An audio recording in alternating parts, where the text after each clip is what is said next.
Hello, everybody. Welcome back to Smooth Finish. We're excited to talk to you today about interior finish tolerances. What we're going to be talking about is some hot topics that come out of our tech manual. When I say hot topics, I guess there's a lot of expectations that happen in the market from homeowners, from what they've seen a picture perfect, or they have a certain expectation of a pool. And from the perspective of the plasterers and the people doing the work, all the different things that they have to deal with, different types of finishes, the weather conditions during the day, and all that thing. We want to marry those two things together: the misunderstood expectations and the industry standards, and why they're standards, and why we have to work with some limitations. I think ultimately everybody's happy, but just to give some nice tools out there that come from our manual and speak to those standards. And of course, as always, I have Mr. Chris Marcano with us today. Hello, everybody. Thanks for tuning in. And Mr. Rob Romano. Robbie. Hey guys, good to be back. Another week, more heat, more plaster. We're actually covered up with royalty today because we got Robbie, who is our chair, and we got our vice chair, Mr. Shaun Goldberg. He is with us today from Burkett's Pool Plastering. He is the plaster manager there, and he covers the service and warranty, which is important to our conversation. He's been in the industry doing this, overseeing these things for 35 years. So I think we got the right guy to talk through these things. For and sure. Upwards of 50,000 plus pools that he's been involved with. So I think we got an expert on our hands, and I think Chris and Robbie and I are going to work with him to try and define some of these things. Shaun, welcome. Shaun, thank you so much for joining us too, man. It's really a pleasure, because I'm going to say this with all sincerity. I've known Shaun quite some time, but he really is a master of the craft. And so I think we couldn't find a better person to join this conversation, because there's a lot to cover on this one. We were kind of chatting before the beginning of this, and these are all worthy of probably an hour conversation each one, these different points that we've kind of pulled out of the tech manual. But the reason that we've kind of consolidated these talking points is to equip and arm you out there, the plasterers, so you can better communicate and better set expectations, and ultimately provide the best possible service and finished quality of products and services to the customers, while protecting yourself, and just making the experience that much better and that much more professional. So yeah, we've got so much to cover on this one, but basically we're going to talk about interior finish tolerances, smoothness, levelness, thickness, mottling, the nature of handcrafted finishes, viewing conditions, smoothness, texture, levelness, thickness, you name it, all things, right? All the things. But Shaun, let's start in, like, kind of just to jump into it. Can you talk about some of the kind of unique characteristics of various media when it comes to your experience, Shaun? Well, first I want to say thank you guys for having me and including me. It's I've wanted to do this for a long time. And by the way, for that hyped up introduction, I've got the $20 a piece for you guys, so I'll take care of that. I do accept Venmo. Yeah. Okay. Got it. We're gonna have a vice chair's dinner at the the show. Yeah. There you go. There you go. So yeah, when you say media, you're talking about the different aggregates. Yes. Yeah. So obviously, with the onset of quartz, polished finishes, different sized pebbles, obviously you have different thicknesses and textures. Mm-hmm.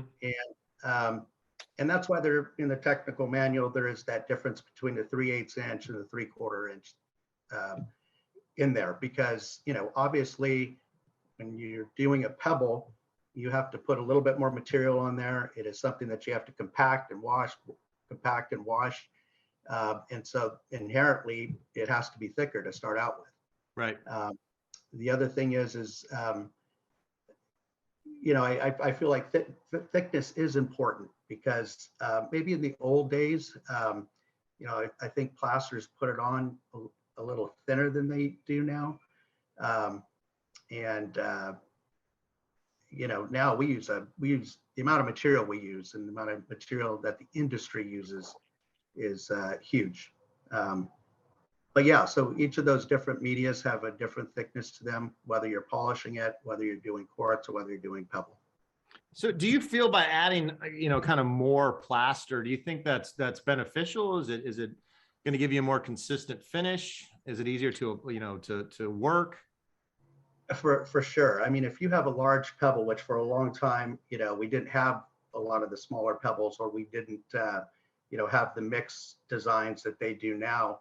And some of the pebbles were angular, if they're coming out of different areas, which, I won't mention, but I mean, there are stones that are coming out of different areas of the country that may have a little bit more angularity to them than stones that are either brought in from other countries and so on and so forth, and how it's mixed together, by the manufacturer. So you've got to make sure that you're putting it on thick enough to where you can get that texture that you really want finished. The pebble crews are using 2-inch radiuses, because what happens is you're able to really round those edges. You're able to compact them. I think when pebble first came out, everybody was kind of targeting this 80% compaction rate. Well, now the crews have gotten so good. I think in the last, everybody's, crews have gotten so good, the last 10, 15 years that now you walk up on some of these pebble jobs. I mean, they're just as close to flawless as humanly possible. Mm-hmm. But I would say part of that is the thickness. Mm-hmm. You can always tell when something wasn't applied thick enough, because you just don't have the material there to compact it properly. That's really cool. That's really cool to hear too. And is that kind of evolution of practice also evolved when it comes to working around, the different kind of unique shapes and features that we have now in the modern pool? I mean, rare are the days when a classic kidney didn't have benches and cutouts and steps and sun decks. I mean, I know my pool right outside here has a bunch of extra stuff, right? So because we just went crazy when we started drawing it up. And is there been some advancements in techniques when it comes to application with these kind of unique new features that are very common now? I would say that what happened was 15 years ago, you just didn't have that many of those pools being built, right? 50, Mm-hmm. 20 years ago. And I think we were almost lucky in a way, because it allowed these crews to really get, master their craft in a way, to where as those pools came on, I think they were better equipped to do it. But even still, you still have, pools that, double Grecian and several cabo shelves and spas and troughs and fountains. And, it just, I think now it's more about manpower, experience, as well as making sure that you have enough material. What do you say about it, Rob? Well, when it comes down, like before, we're talking about thickness, and you do have different variations depending on the product that you're using. My experience, I've seen where I've come across pools that we've renovated, and the thin to win method was put in place. When we're chipping out a pool and you see these really thin layers, I mean, it doesn't have the structural strength to hold up versus when you put it on, at least in a nominal 1/2 inch thick. That's what our goal is, to have a nominal 1/2 inch on a plaster matrix or marble dust, marcite, whatever you're calling it. On the same thing on the quartz end. Definitely to Shaun's point on the pebble, the thicker the material, the more you have to play with, the more compaction you get. And that's the goal on all these finishes, is to get the best compaction you can. You just have to know how to play with it depending on what matrix you're putting down. When it comes to the steps, the benches, that takes a certain finesse to get those nice and perfect. And a lot of times, and then this will come into viewing conditions in a bit, when you're applying or trying to get those edges done on your benches, steps, lot of folks are looking at the gunite shell, and the gunite shell is shot in place. It can be carved out. It's already pneumatically compacted the second it comes out of that nozzle. You're not necessarily doing that with when you're having a plaster or pebble. You're compacting it with your hand, with your muscle at that time. So you're not going to get that knife edge on the bench that you would see on a gunite shell. So, it comes down to setting that expectation. You may see a little wave in the finish. And honestly, I think if you do it, maybe this is where the thin to win comes in. The thinner you go, I think the more play you have with getting that knife edge, but you're losing in the long run because you just don't have that. You don't have that girth in there for staying. I made Chris smile with that one. Uh-oh. There's I'll just be honest. There's a lot of that's what she said jokes that were popping in my head with your commentary. We all just went to Beavis and Butthead. You don't have to cut that out, by the way. It's great. Well, and to your point, Rob, when you have a set of 50-foot long steps or something like that, I always tell my crews, hey, the worst thing you can do is shoot too thick of a scratch coat, right? Because then you're already kind of fighting, like you said, putting it on too thick. So you absolutely, when you're trying to get, something straight, or at least as close as we can do it by hand, you want to make sure you're as uniform as possible, and you don't want to overdo it as well. So one thing, speaking of kind of, regional expertise as well, and when it comes to overall finished product, I'm glad that we have Rob and Shaun here, because if you look at your kind of backyards, you're going to have very, very, very unique weather conditions that you're dealing with. So Shaun, obviously you guys being up in beautiful Northern California, and then Rob, your sandbox is of course the illustrious Hamptons in Long Island. So let's talk a little bit about and share some stories about how you deal with the various weather conditions during this process as well. Because I'm sure, Robbie, I know you guys are always under the gun, and weather really can't be a factor, according to your customers. Well, if you want me to start up here in the Northeast, we have seasons. So where we're generally working from, depending on how the season breaks, it could be March, April, all the way through into November, and sometimes into December if they really want to push that, But as far as general conditions are, in the early spring, our crews are doing basically one pool a day, just trying to get the kinks out from hibernating over the winter.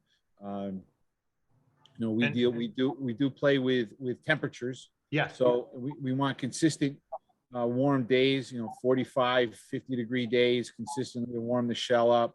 And so because plaster doesn't like to glue onto a cold surface. So we definitely play that game. But then, once we really start cranking into the season, time is of essence. We have here we have Memorial Day deadlines, July 4th deadlines, because we have maybe really 4 or 5 months of good swimming season, and we're trying to cram everything up into that short amount of time. So we'll get like about probably 2/3 to a half of our year's workload done inside of 2.5 months, 3 months. Yeah. Undeniably, you have a compressed season there. So basically, cold's the big challenge for you, right? Cold's a challenge, and then now it's so hot. It's 95 degrees over here. We're back to one pool a day because we're not looking to try to kill our guys in this humid heat. When we have rain that could be popping up, these little pop-up showers that come flying through here. So the guys are equipped with plastic and certain things to try to bubble the pool so they don't get washed out. So we have just about every weather condition you can think of over here, short of a monsoon. Shaun, how about you? Wind, temperature, sun, rain, you name it.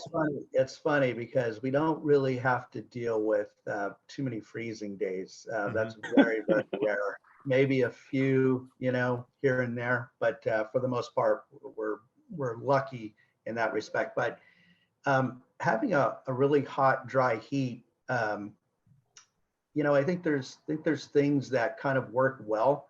I think the conventional wisdom in hot weather and maybe a hot shell, I think some people may think, mixing with a higher water content, helps you. But in reality, it's can be kind of the opposite, or at least in the middle. So, less calcium chloride, but a little bit thicker, actually dries much more uniformly than if you just, shoot it on with a higher water content, thinking that you're just going to absorb the water out of it and it's going to be better for you. The other thing would be wind. We do get wind usually in the spring for about a month and a half, 2 months, and that can be, it's something we've actually pulled off jobs for. There's times when we have to tarp it because, in my view, wind is actually worse than rain. If it's windy, that surface is drying much quicker than the interior, and that's when you can get. Doesn't matter how much additive you put in, to keep it from cracking, or how fast you fill it. The wind will get you most of the time. So, I'm a part-time weatherman. Actually, it's so funny because I have other companies that will call me because I'm up at 2:45 every morning going through, and I have the extended radar with the wind speeds and all that, and they'll call, hey, what are you doing today? Because it is important to what we do. Yeah, I'll piggyback on that with the wind. We do have a lot. Long Island is an island, so the trees are a little shorter there, and the wind that howls over could be intense in some days. And we have actually called jobs because the wind was too high. It's not ideal, but it'll crack the finish out like a mud flap pretty quick. Yep. I wanted to expound real quick just on thickness in regards to water, because we've been kind of talking around a little bit. I was always told the three things that water satisfy in a plaster. One reason why it's got to be as thick as it needs to be is, water satisfies the wick effect to get that plaster up and started the process on the wall. You need the water for the curing of the plaster itself, and then the wind or the outside elements are going to dry some of that water out as well. So I always was told and understood it as that's one of the reasons for the thickness we put on. Obviously, you're too thin, and one of those three things happens too fast, you're going to have check cracking, delamination, a lot of things happen. If you're too thick and it takes too long, you can obviously have shrinkage cracks and those types of things. So just wanted to mention that, and I know that that's in the manual as well. So proceed, Chris. Yeah, no, all of this there's a lot more that you can drill down on too. It's all in the manual again. We're just kind of touching on some hot points just to get everybody thinking. And as a reminder too, these are all variables, and it's so easy to overlook the fact that it's going to be a slightly above average windy day, but that can have negative effects on the overall quality of the finish. All right, so we kind of talked about thickness application, how to work around different shapes and features. We've talked about the different conditions that can be variables. Let's talk about the viewing conditions. So we have a beautiful pool that's been put together. We have completed the finish. This is one of my favorite things, and we had a chuckle about this because from the manual, first sentence on this topic was, the pool should be full of water. And it seems like such a no-brainer, but again, then the horror stories started rolling in about how people just can't help it. And they have to go get in the pool, look at the pool, point at things in the pool. And here we are. So here's just a reminder, everyone out there, fill the pool with balanced water if possible. Let's make sure the water is as clear as possible before we start looking at the overall finished look.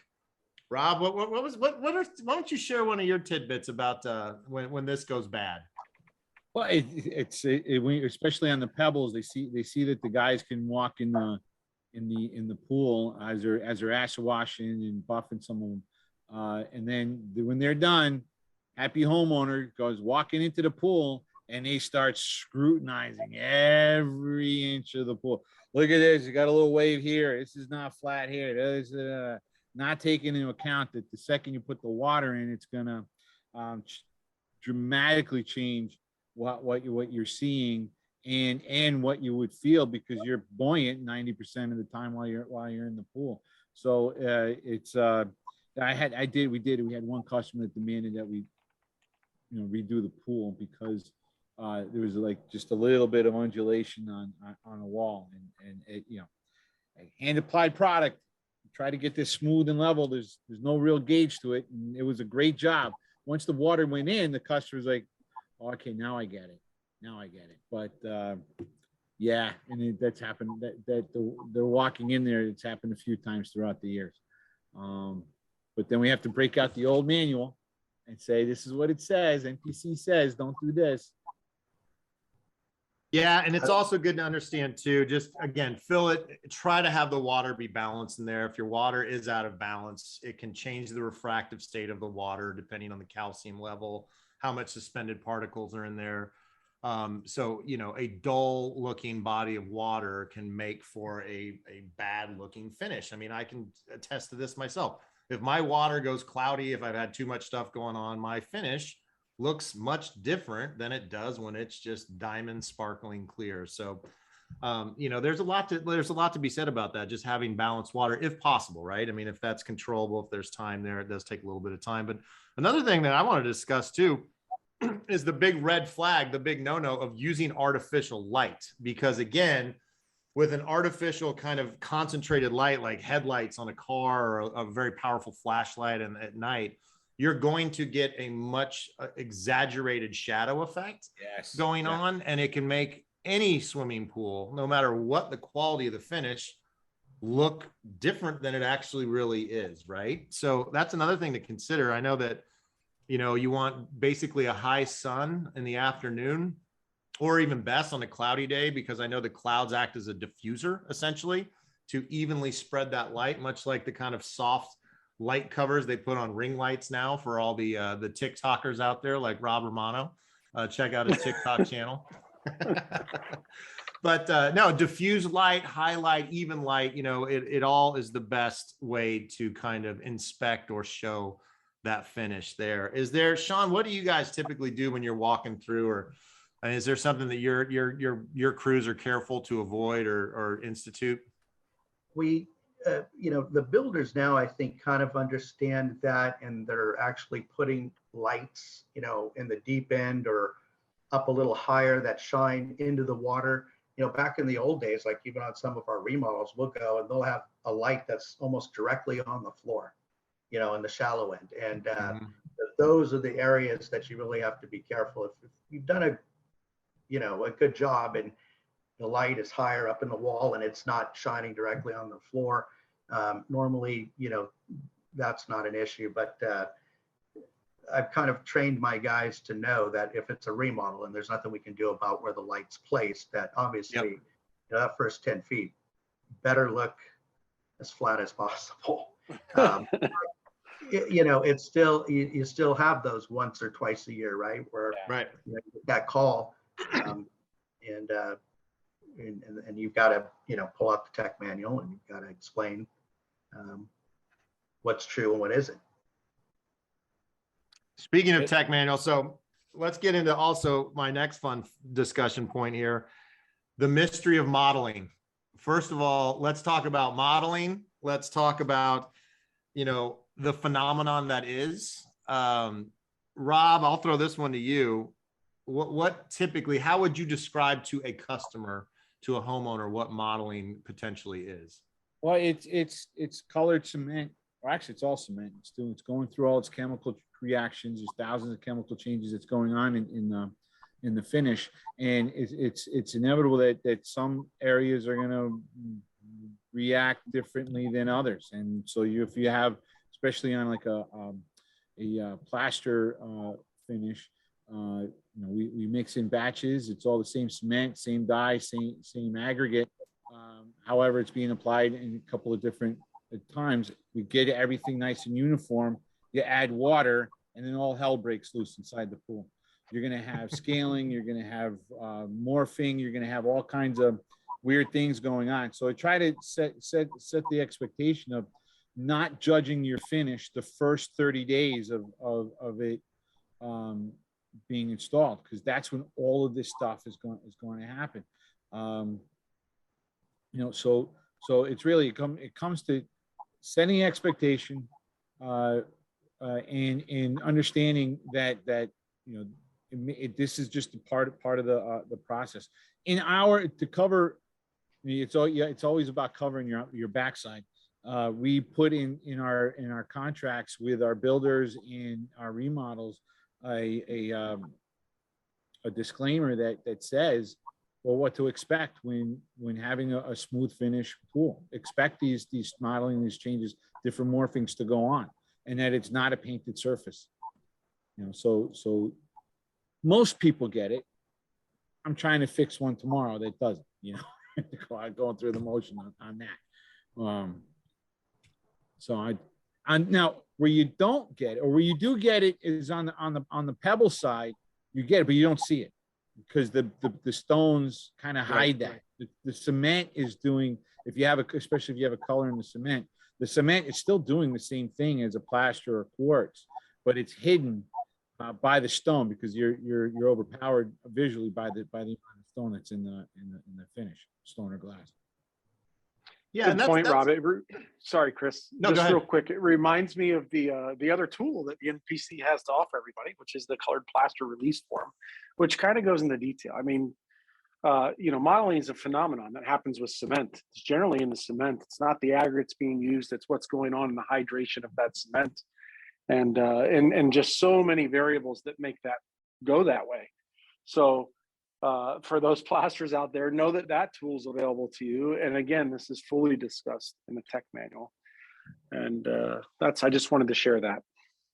Yeah, no, I mean, and that's so important too, because that's a hard pill to swallow. I mean, I get it. Homeowners out there, and they see an issue, a perceived issue, and they're being told, oh, just wait 30 days and it will magically go away, right? Like sometimes maybe that just isn't going to be the most digestible thing to them.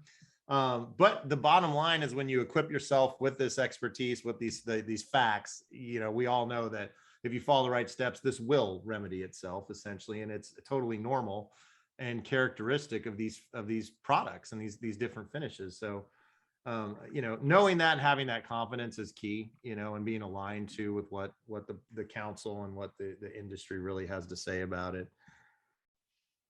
Shaun, is modeling something that you guys, I'm sure you have it down as well as anybody, and of course, communicating about it and educating customers about it? Well, and I was going to say, to follow on Rob's comments is, having that disclaimer is huge, and for two reasons. First, when I was looking at this, and trying to throw some notes together for our talk today, in my mind, it's kind of a marriage, between number one, us doing everything on our end to make a great product, that is still hand tooled, but make something that's beautiful, that, serves its needs, it looks great. But the other side of that is also maintaining or managing customer expectations, because if you don't do that, it doesn't matter what you've done, it's not going to work out for you. And so, for us, having those disclaimers, we actually have pictures, for our plaster that has pigment in it, of what it's going to look like. And people actually, the salesperson and the homeowner, have to initial those points, those pictures, and it's explained to them. Now, if that's not something they're interested in, obviously we have the polished finishes, we have the pebble finishes. So I think it's about educating, first of all, right out of the gate, is educating your customers, even your pool builders and their customers, to understand what plaster is, what mottling is, and what it isn't.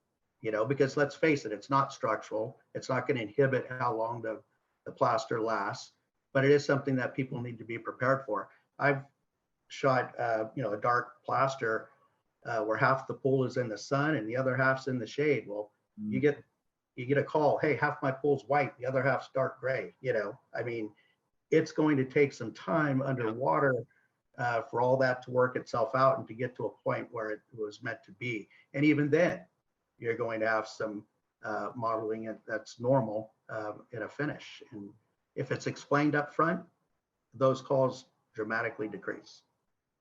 Yeah, I mean, that sounds like a great practice too. Just just again to level set with the customer, but also for protection, right? So there's no second guessing. There's no, surprise. I'm using the air quotes here. There's no confusion. I think it's great too, Shaun. You make it as simple as visually showing them photographs and examples, and have them verify that and validate that by signing or initialing it as well. But that's an opportunity, you're educating people, they're saying, hey, this is what it's going to do. Oh, it's actually a cool process when it's explained, but yeah, it's just I can only imagine how hard it is, especially with some persnickety, homeowners out there to tell them, oh, just wait 30 days. It's like, take 2 aspirin and call me in the morning, just it'll go away on its own. Trust me. I'll see you later. Give me the check. That's right. With how the world has been the last couple of years, people have gotten a little bit, I think they're in their yard more. They're probably a little bit more discerning, where before it was just, pull in their backyard where people are at home, 24/7. And so the last couple of years, I've noticed a little bit of an uptick in those things. And it's something you have to go out and work out. But I could tell you, as a subcontractor to a lot of these builders, setting the expectation on the builder's end is so important. Understanding, we have to understand a lot of different variables that's outside of our what do you call it? Scope. Not even industry, but not even skill set. I mean, we shouldn't have to. I'm going into the water chemistry part of it. Plasterers have to understand water chemistry, for example, sometimes better than the service guys, because water chemistry is what affects our finish the most. Yes, we're talking about tolerances and smoothness, levelness, and what have you, but that's just one aspect that I'm drawing upon, where the person selling the job really needs to work on setting the expectation. Here's what's going to happen in the first 30 days of your pool. Here's what to expect when we're applying, when the finish is applied. Don't expect that this to look like the gunite shell. The shell is just the vessel that we're going to apply to. There's the way the application is a little different. You may have some variations in color and in thickness and in smoothness, levelness, but a lot of times I find that isn't set, and then we get called in to defend our work, defend our product, and the homeowner looks at the builder like, well, you never told me this. And if that had just been said up front, 90% of problems could be avoided, or 90% of issues, angst can be avoided just from setting the expectation properly up front. That is the truth right there. So just kind of to summarize all this, there's all of this information that's of course available in the tech manual. If you haven't got it, get it. It's all in there. And it even goes past this and touches on, best practices when it comes to arbitration, because God forbid something does escalate and you've got, a disagreement. It even will guide you through that and give you good advice in that arena as well. But there's a multiple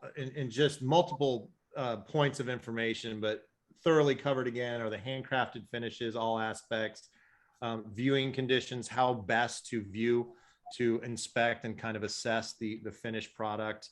There's talk about smoothness, texture, levelness, thickness, again, all things that are evolving within our industry. The mottling thing, we could spend an hour talking about mottling. It's such a unique, yet common, unique to this industry, but so common when you look at the actual characteristics of these different products. And it's all available in the tech manual. And I believe, Rob, you have made basically created as president a summary sheet or a white paper with these talking points. I think that's available somehow, but we'll post that up somewhere somehow, but kind of a cheat sheet for these things. I know I'm looking at something in front of me that has this stuff on it. It's right out of our tech committee.